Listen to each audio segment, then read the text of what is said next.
Olá pessoal, tudo bem? Sejam bem-vindos a mais um episódio do nosso querido PMIS Talk. E hoje eu tô com ela, Ana Pancini, essa guerreira que tem se destacado cada vez mais à frente do planejamento aí da Secretaria de Economia e Planejamento do Governo do Espírito Santo. Tudo bem contigo, Ana? Tudo ótimo, Adriano. Uma alegria muito grande estar aqui com você. Ah, que bacana. Ana, conta um pouquinho pra gente sobre sua formação, sobre sua carreira, como que você chegou até esse ponto que estamos hoje, e depois a gente vai falar um pouquinho mais sobre como que é essa construção de um PMO de sucesso hoje. Ok. Eu sou a Ana Pancini, sou apaixonada por estudar, sou apaixonada por projetos. E com isso, a minha formação, né? Eu sou formada em serviço social, é a minha primeira formação. E a minha segunda formação é direito. E dentre as especializações, né, uma delas é a gestão de projetos, né? E também sou mestre em política social.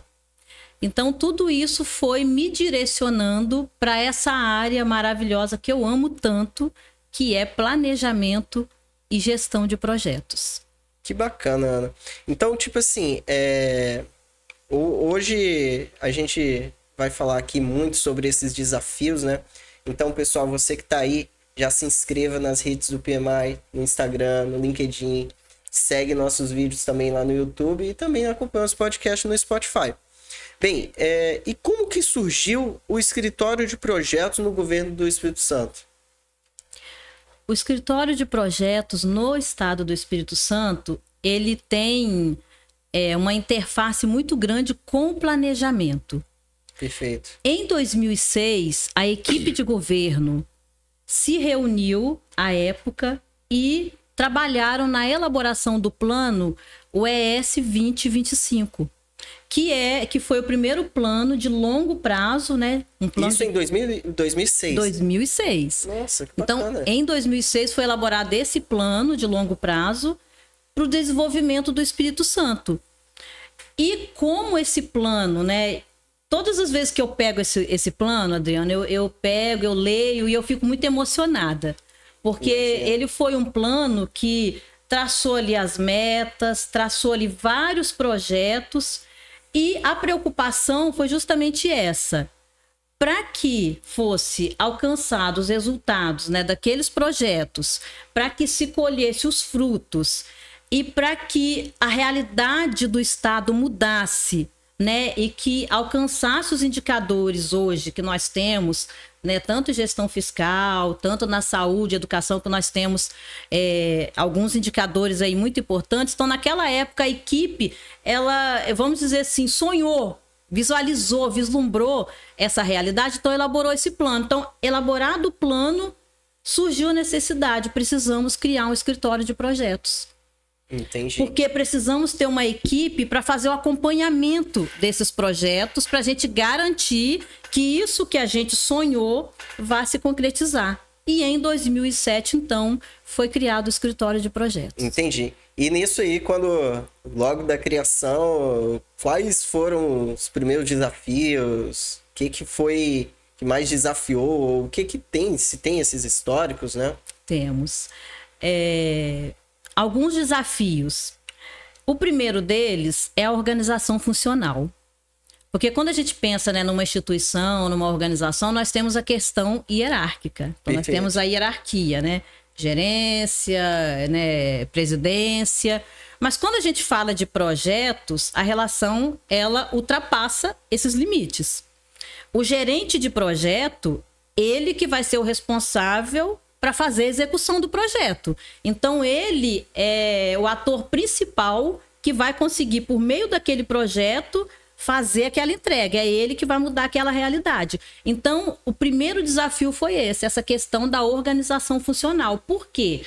Porque o gerente de projeto, ele precisa ter autonomia. Perfeito. Para tocar o projeto e, ao mesmo tempo, um certo empoderamento também. Então, esse foi o primeiro desafio.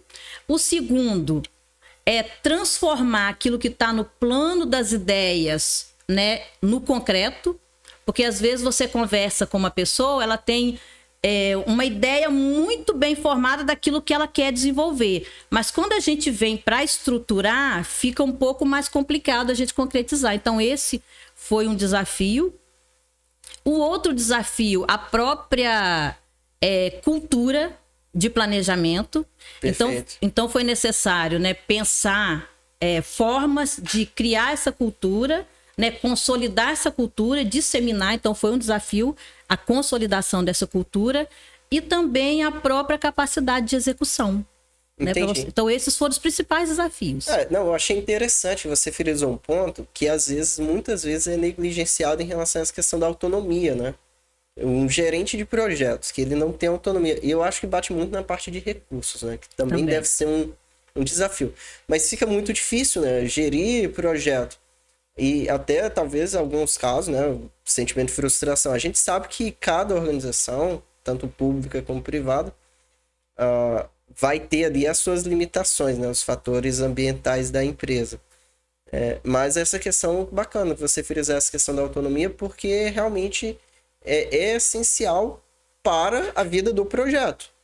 Não tem que ser uma autonomia, digamos assim, o gerente de projeto não necessariamente vai ser o dono do setor, o dono da empresa ou o dono de uma secretaria que seja. Exatamente. Mas em relação em cima do seu projeto, ele tem que ter autonomia e ser responsável. Isso. Tanto pelo sucesso ou pelo não sucesso.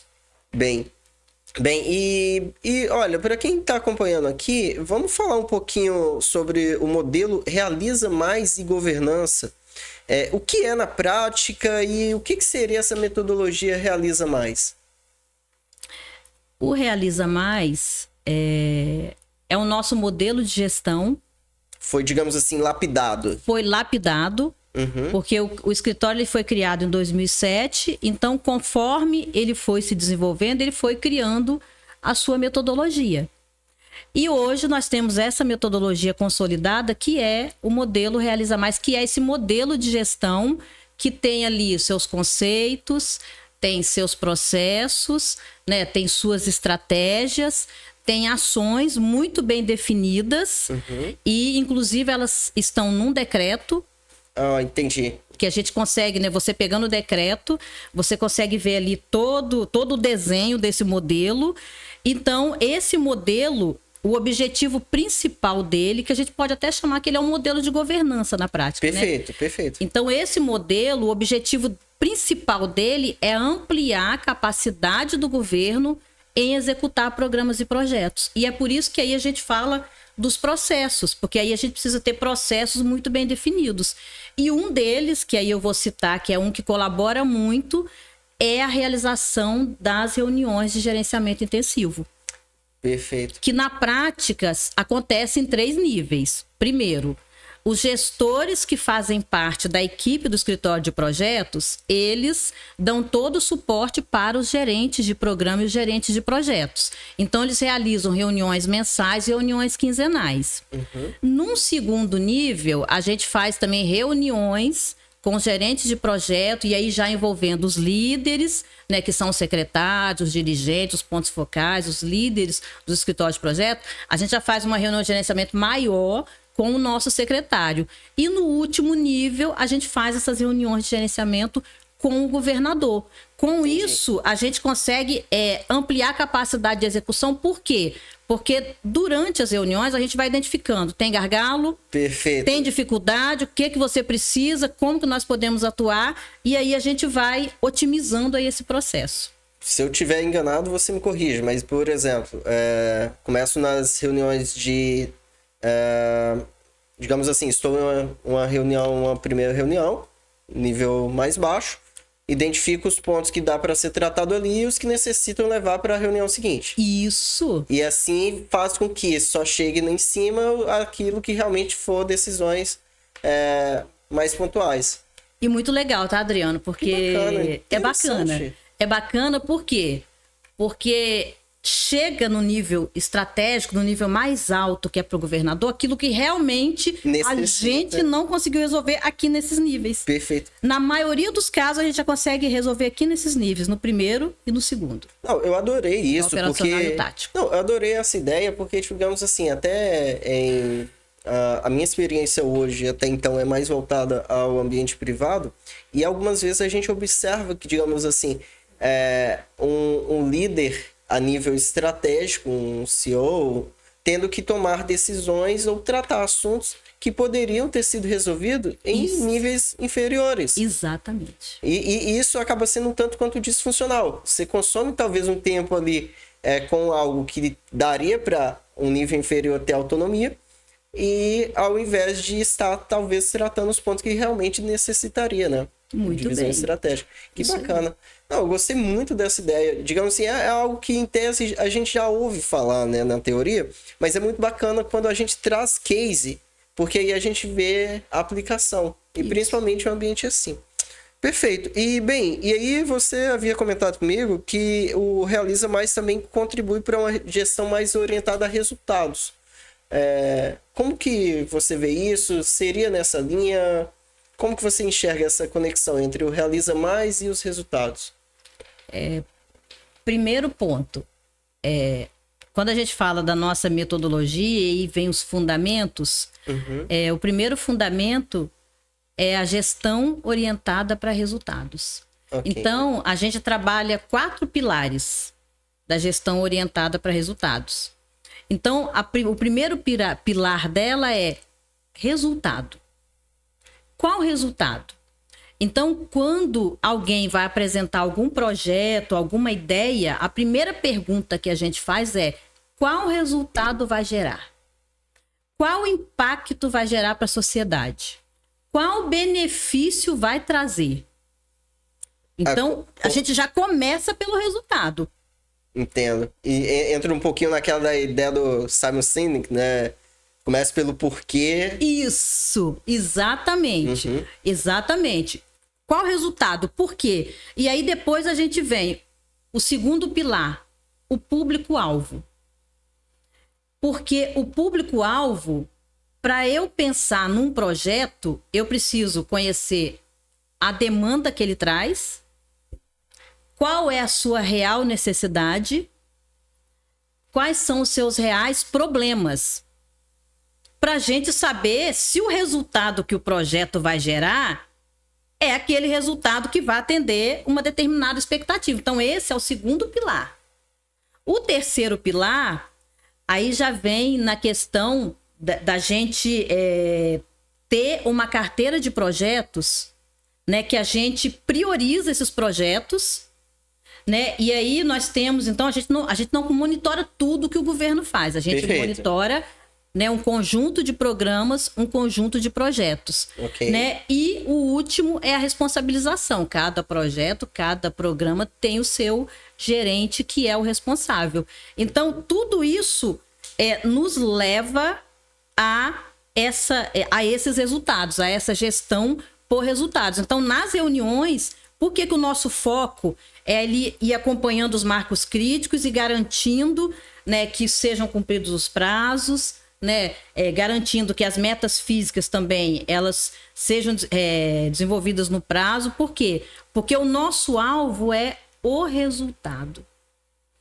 E talvez, Adriano, assim, eu acho que a minha paixão maior é porque, por trabalhar no governo e por trabalhar na administração pública, os resultados que a gente vai gerar, na prática, é a concretização dos direitos.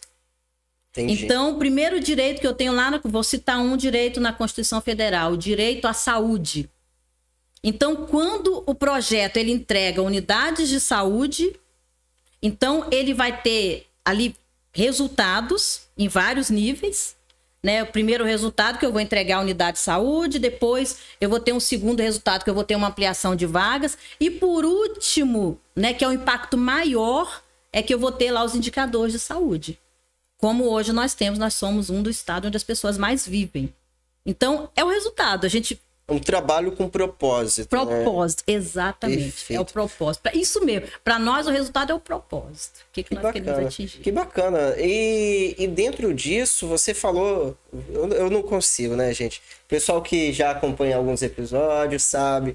O Simon briga comigo para a questão de seguir sempre o roteiro.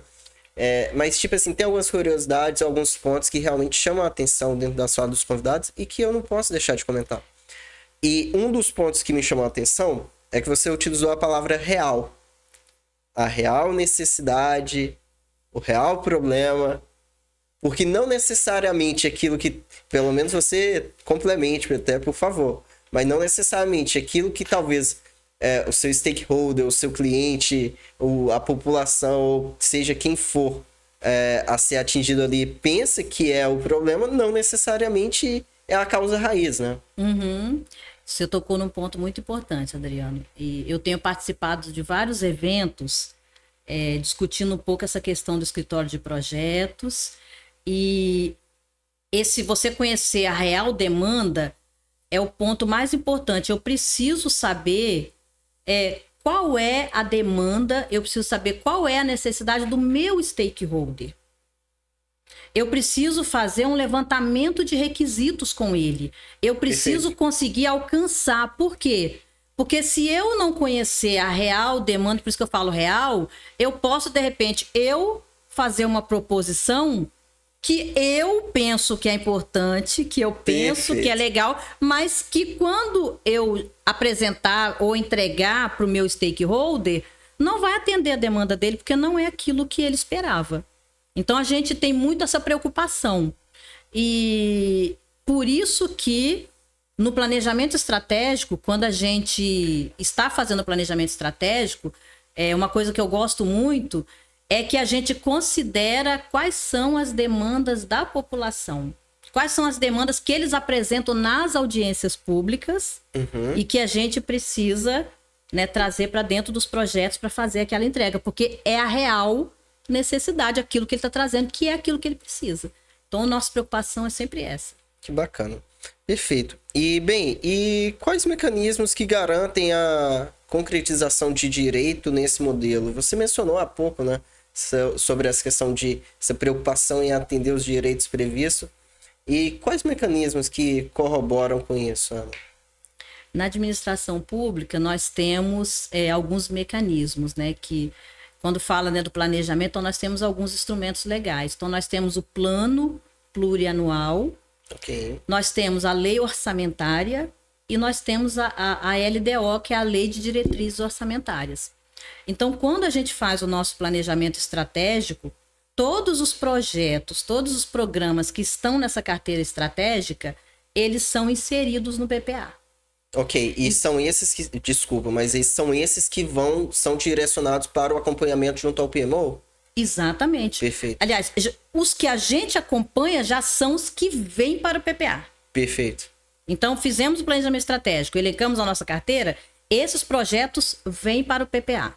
Ok. Então, eles já entram no plano plurianual e também na lei orçamentária.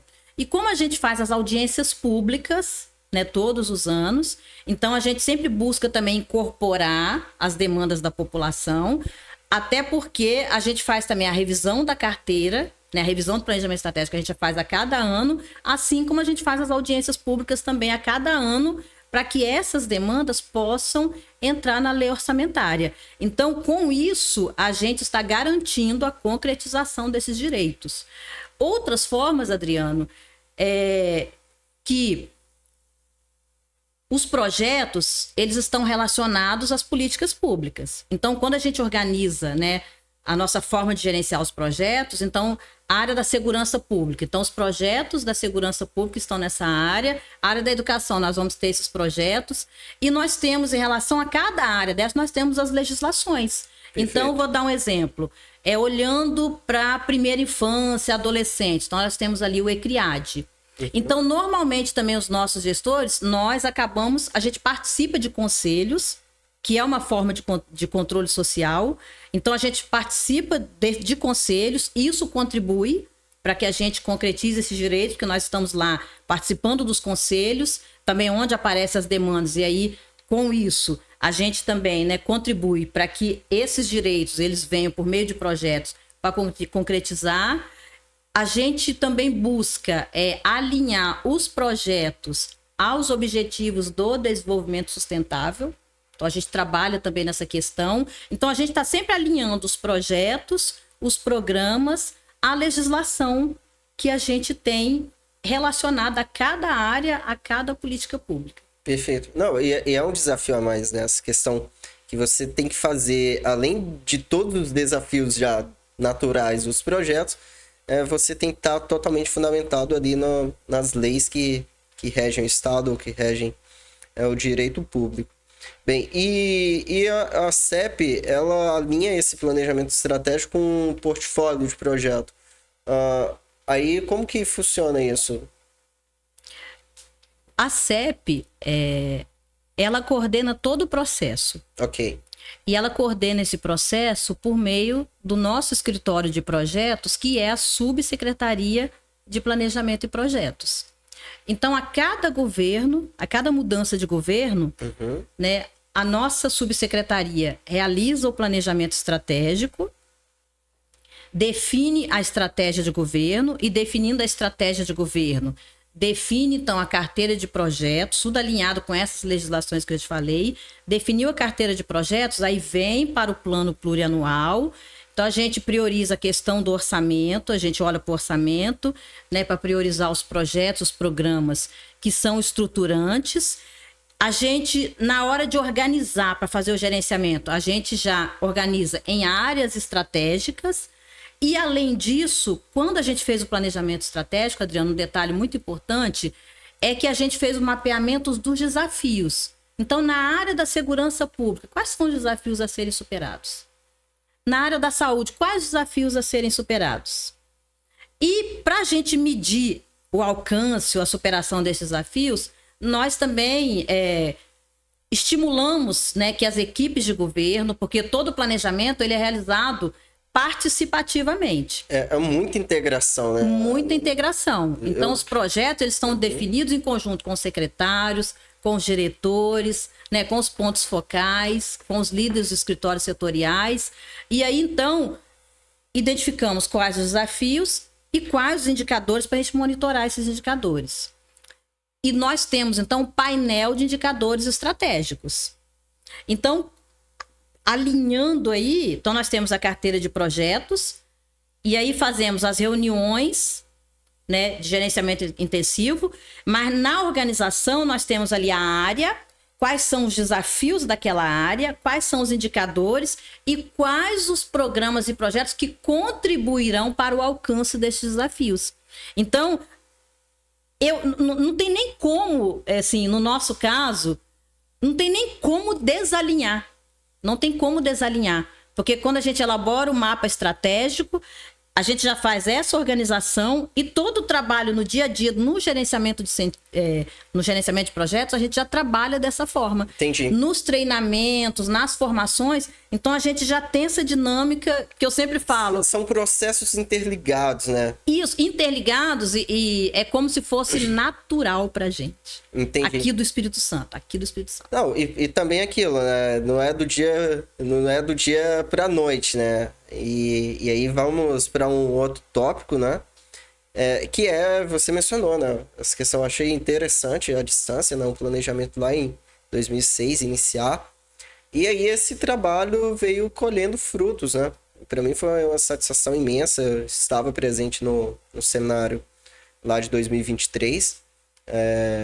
E normalmente, pessoal, até para que o pessoal que está acompanhando saiba, nos seminários do PMAES, assim como ocorre nos demais capítulos do Brasil, a gente tem a premiação de melhor PMO e de melhor projeto daquele ano, né? Passa por uma avaliação do nosso PMO, são selecionados alguns projetos, tem uma votação também com a comunidade, quando são as pessoas que estão ali participando do evento. E, bem, Ana, falando dessa parte de reconhecimento, impacto, como que foi, né, essa experiência? Eu falo, né, é muito bacana a gente fazer o plantio e, claro, é sempre bom quando a gente pode acompanhar a colheita. Como que está sendo, o que representa esses prêmios que o PMO do ES vem conquistando aí?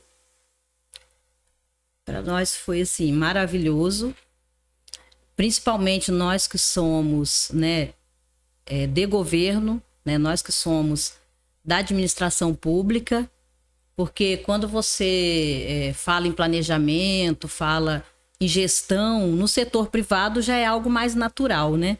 Perfeito. Mas na gestão pública, existia essa cultura, né, do não planejamento, né? A ideia que as pessoas têm, a representação social que muitas pessoas tinham é que não existe. E com a premiação, assim, acho que o primeiro ganho é esse, Adriano, é mostrar que na gestão pública, é mostrar que no governo nós temos planejamento, sim. Nós temos planejamento, nós temos gestão de projetos, nós temos uma coisa que eu sou apaixonada, governança. E é esse modelo de governança que nos proporcionou, nesses 18 anos de trabalho do escritório de projetos, que nos proporcionou alcançar esses resultados que nós temos hoje. Então, então o primeiro ponto maravilhoso foi isso, mostrar, né, para o Brasil e até para o mundo, né, porque vai para outros países, mostrar isso, que na gestão pública é possível sim fazer planejamento. É possível sim gerar resultados e nós ficamos muito felizes com isso, porque foi um reconhecimento, né, desse trabalho, mostrando assim a importância, né, mostrando o quão valioso é, né, a gente ter essa prioridade no planejamento e na gestão. Não, perfeito. E isso que você menciona, eu acho importante, né? Que é uma mudança de visão, né? E isso, claro, vai levar tempos. Mas eu acho que também as pessoas, com o passar do tempo, vão enxergar que as coisas nem sempre vão continuar da mesma forma. E que hoje, eu acho também serve de exemplo, né? Não só para... Eu acho que é muito bacana que isso parta do governo, mas que também seja fomentado, né? Para também, por exemplo, prefeituras, demais instituições públicas ou do direito público. E tem sido. Esse é um outro ganho, Adriano. É um outro ganho porque dos eventos que eu tenho participado, vários colegas de prefeitura têm me procurado, vários colegas, várias prefeituras têm investido no planejamento estratégico e principalmente na criação de escritórios de projetos. Então, eu tenho visto esse crescimento nas prefeituras, então isso é muito legal. Aqui no nosso estado também, várias prefeituras têm nos procurado para fazer o planejamento estratégico, porque eles veem esse resultado, veem como que o trabalho de um escritório de projetos e como que um planejamento ele consegue transformar a realidade. Perfeito. É aquela questão, né? Digamos assim, eu falo muito, não vai reduzir o trabalho. Talvez vai até aumentar a capacidade. Mas pode, inclusive, tornar mais leve. Porque quando você trabalha de uma maneira organizada, você colhe frutos desse ponto também. E bacana você mencionar isso, inclusive para o evento desse ano, né, para o seminário,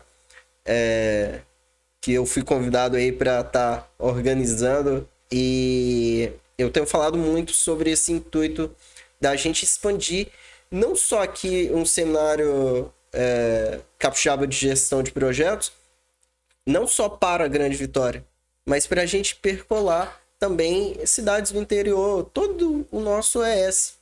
Eu acho também muito bacana essa questão do protagonismo, né? Eu acho que é uma forma da gente aumentar o valor do nosso estado perante outros estados, perante outras regiões. Mostrar para o Brasil um case que está funcionando, ou que pelo menos, digamos assim, já tem colhido alguns resultados que certamente poderão ser ainda maiores, né? E esse reconhecimento, eu acho que isso que a gente está falando impacta na questão da cultura. E eu falo, a gente quando estava conversando, né, até montando o roteiro, a gente falou na cultura de projetos do governo. Mas eu acho que isso vai até um pouco além, até na cultura das pessoas e das empresas. Quando a gente fomenta, estava em um outro bate-papo, falando como que o gerenciamento de projeto, eu às vezes enxergo ele em tudo na vida. Então, são benefícios aí de gestão, de ferramentas, de desenvolvimento. Achei bacana também você falar essa questão sobre o gosto pelo aprendizado, o gosto por estudar. Você enxerga também um ganho nesse aspecto, no aspecto, digamos assim, da gente estar gerando uma influência positiva para a cultura, eu diria, cultura da nossa sociedade? Enxergo. No meu ponto de vista, Adriano, eu concordo plenamente com você e eu também penso assim. O gerenciamento, a gestão de projetos vai além da organização. A gestão de projetos impacta também na nossa vida. E eu falo isso porque eu sou um exemplo disso. A minha vida, eu sempre falo para todos os colegas da minha equipe, eles sempre falam assim, que eu falo de uma forma tão apaixonada, mas é isso. A gestão de projetos transformou a minha vida, mudou a minha vida. Eu até posso dizer assim, Adriano, não existe algo que eu tenha planejado e que eu não alcancei. Se eu planejei, eu alcanço. Então, essa é a parte maravilhosa do planejamento e gestão de projetos, porque realmente transforma a sua realidade. Realmente muda a sua realidade. Você consegue atingir aqueles objetivos. Então, realmente ultrapassa. E aí, realmente transforma a vida das pessoas e fica mesmo como exemplo, né, para as pessoas. Entendo. Não, perfeito, Ana. Eu acredito muito nisso, a questão de traçarmos o objetivo. É aquela frase, né, popular eu acho que é do país Alice no País das Maravilhas. Isso. Olha, se você não sabe para onde você quer ir, qualquer caminho serve. Agora, a partir do momento que você começa a gerar um planejamento, traçar suas metas, seus objetivos, eu também tenho muito isso. E sabe uma coisa que ocorria? Abrir um pouquinho aqui contigo? Que nem sempre era no meu tempo. Mas eu tinha, por exemplo, vou pegar um caso que para mim foi muito recente e tem a ver também, que foi a questão de certificação. Eu coloquei uma data, eu peguei um post-it e colei no armário, né? Eu tinha um monte de post-it. Agora a gente usa o Canva, os post-it digital, etc. Mas eu sou muito apaixonado pelo post-it, né? Eu brinco, né? Não fosse a gravação do episódio, isso aqui eu comprei estrategicamente. Então, cada coluna também já servia para essa questão dos post-it. Acaba virando tipo um Kanban. E bem, aí agora eu tirei meus post-it para ficar um cenário mais limpo, né? Mais clean. E aí eu coloquei data. E é engraçado, tipo assim, não foi exatamente na data que eu queria. Mas eu alcancei aquilo que eu tinha mirado. Entende? Gostei, tá? Sabe por quê? Uhum. Porque quando a gente coloca ou no papel ou no post-it, a gente faz uma coisa que os treinamentos de mindset, programação neurolinguística ensinam muito pra gente, que é a visualização.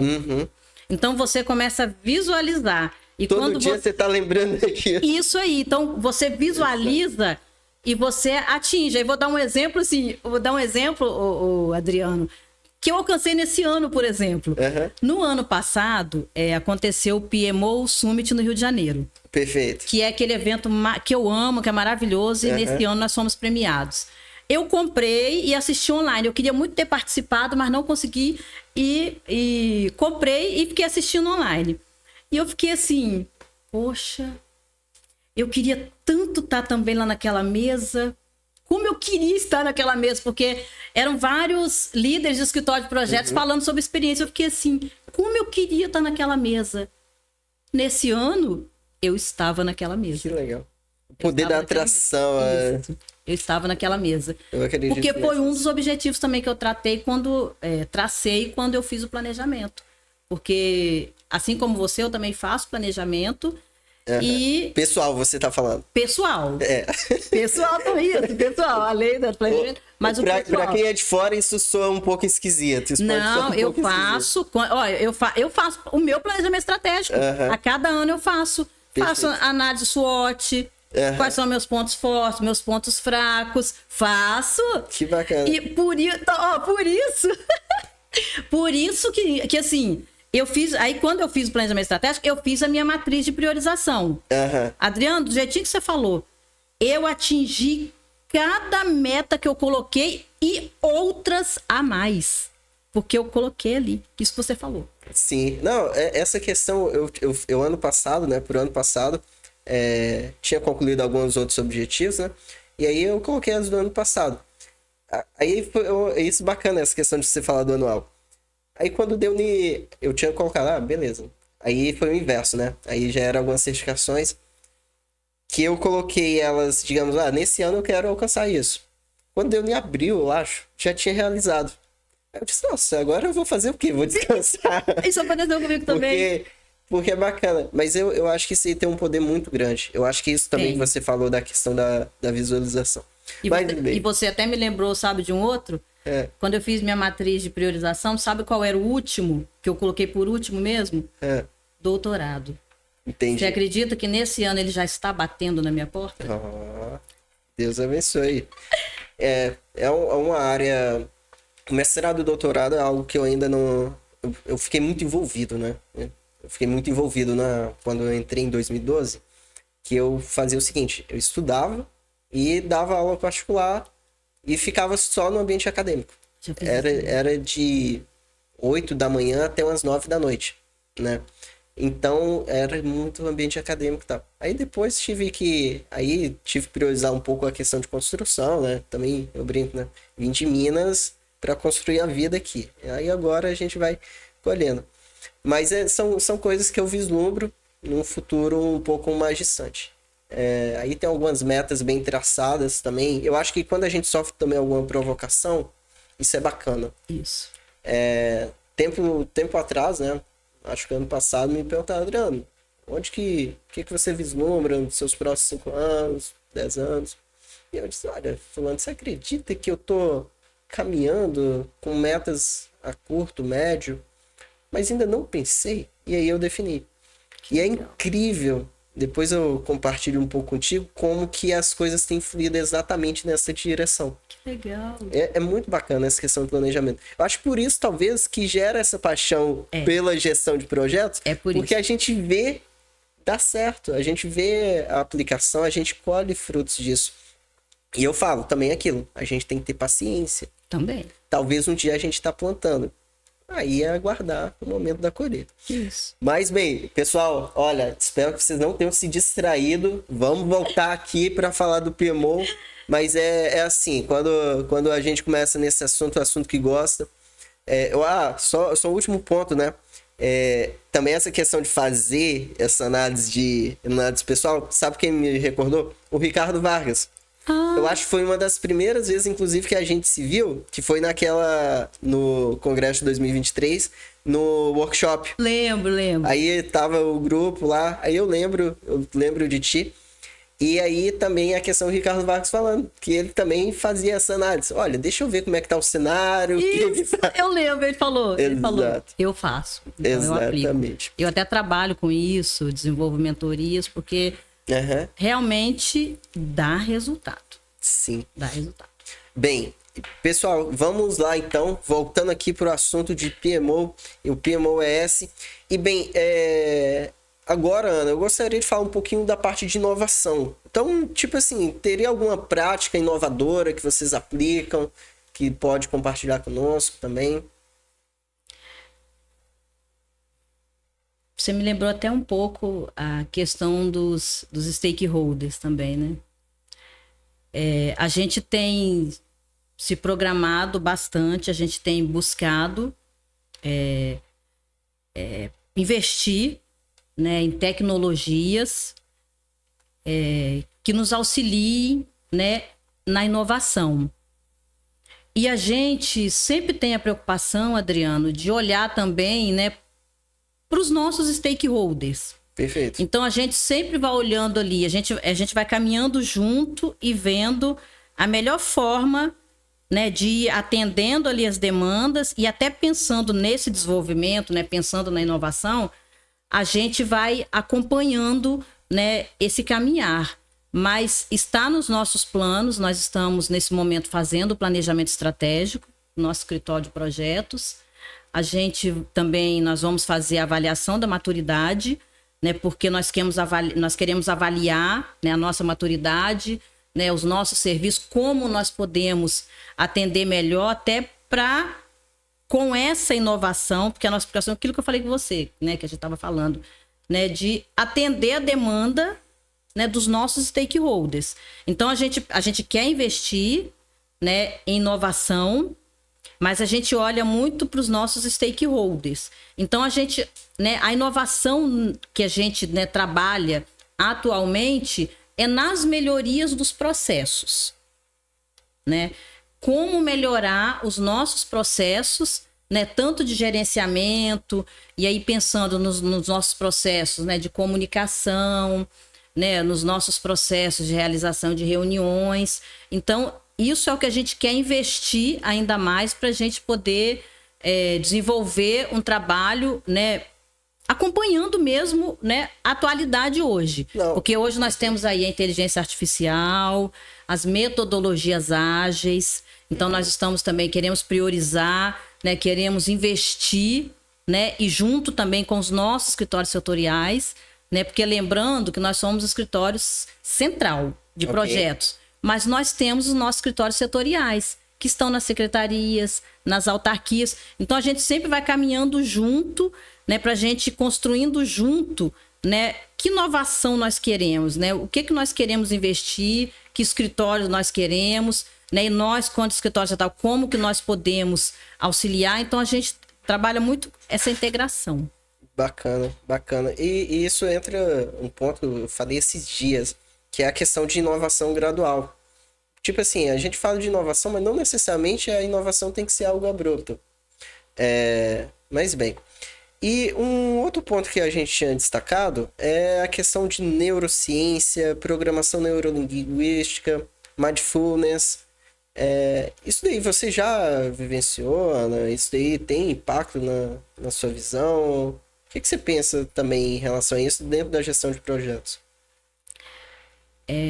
Eu tenho investido bastante, Adriano, nessa área.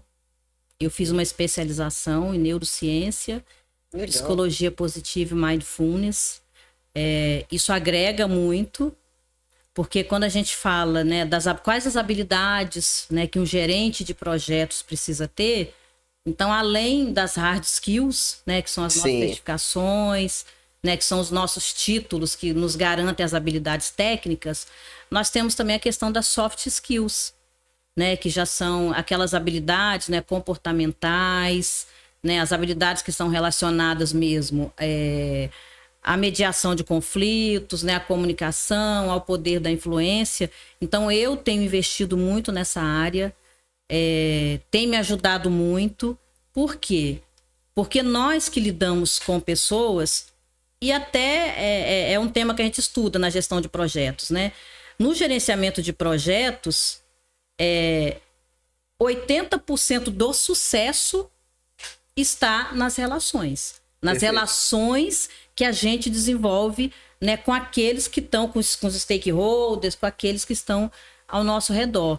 Então, quando a gente fala disso, é muito importante o autoconhecimento. No meu caso, eu invisto muito olhando primeiro para esse autoconhecimento, para eu me conhecer, para eu saber quem sou eu, para eu depois olhar para o Adriano e saber quem é o Adriano, né? Qual é o perfil do Adriano, principalmente pensando nas relações poder de influência. Então eu preciso conhecer o Adriano para eu saber como que eu falo, como que eu lido. Tudo isso contribui para que a gente tenha um sucesso aí no gerenciamento dos projetos. Perfeito. Não, isso que você falou é a questão realmente, né? Projetos é sobre pessoas. Sobre pessoas. E eu falei também, é um assunto que eu estava comentando esses dias, porque, por exemplo, eu sou da área de engenharia, minhas duas graduações são em engenharia.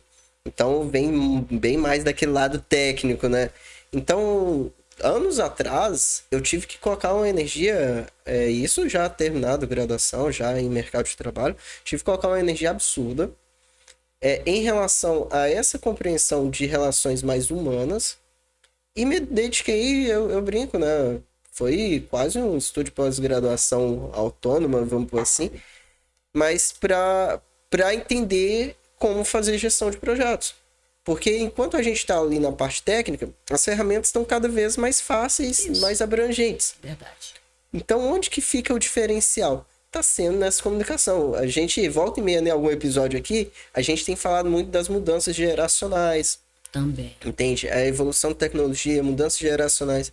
Então, tudo isso são pontos que pega para essa questão da gente ter a melhor condução de desafios que não são fáceis, né? mas que a gente tem uma relação humana. Eu acho que é o primeiro ponto, Ana. Tem aquela questão em relação à pirâmide, de disfunções de equipe, e aí quando começa lá, eu sempre friso muito com os meus times o aspecto da confiança. Então a gente começa com a confiança e vai trabalhar para formar uma boa equipe. A partir do momento que a gente vê uma boa equipe, isso é o que eu acredito, essa equipe vai nos trazer o resultado. Eu não conheço lideranças, é claro que a liderança contribui, mas que ela estando somente focada no aspecto de resultado ou de produção, que ela vai conseguir alcançar um potencial máximo do time. Eu acredito muito que a liderança tem que ser voltada para o time. Eu ajudo as pessoas a se desenvolverem, e essas pessoas desempenhando melhor a sua própria função, ela vai contribuir para os resultados. Bem, é o que eu acredito, né? Não necessariamente é uma verdade absoluta. Ana, é o seguinte, olha só, o diretor já tá aqui em cima, porque nosso tempo tá apertado. Eu me recuso a passar correndo esses outros pontos, porque teria ainda muita coisa bacana. Mas a gente vai combinar, talvez, para uma próxima ocasião. Não sei ainda em qual formato. Parte 2? Uma parte 2? Vamos combinar a parte 2? Eu acho super válido, porque ainda ficou muito roteiro. E bem, Ana, gostaria que fechássemos por hoje com suas considerações finais.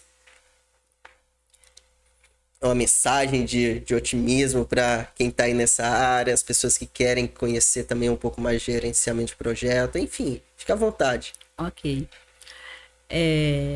Eu vou falar para você que é aquela pessoa que é apaixonado por transformação, que é apaixonada por gerar resultado.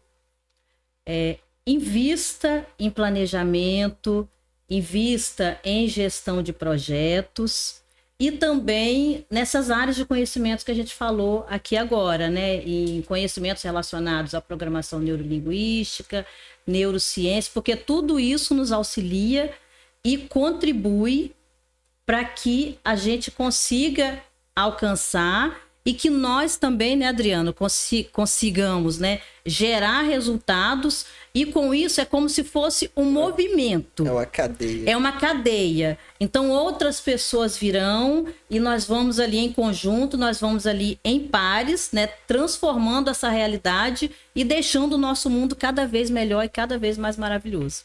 Que excelente mensagem, Ana. Pessoal, é isso aí. Muito obrigado por acompanharem mais um episódio do nosso querido PMI ES Talk.